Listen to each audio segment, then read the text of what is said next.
દેશી વાર્તા ગુજરાતીમાં તમારું સ્વાગત છે। હું મારા ગામ એકલી રહું છું। મારી ઉંમર 16 વર્ષની છે।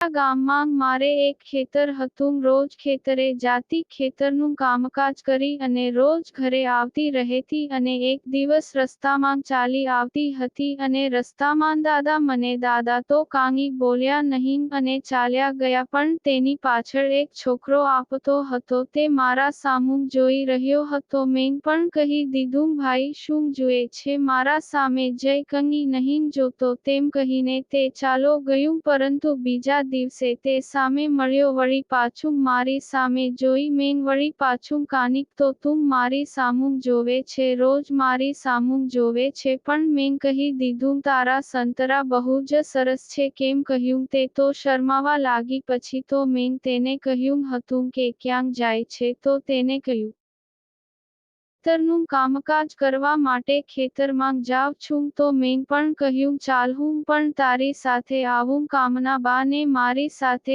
ખેતરમાં તે તો આવ્યો। પછી તો તેણે મને એવી ગભાવી કે ચાલે એવી પણ નો રાખી।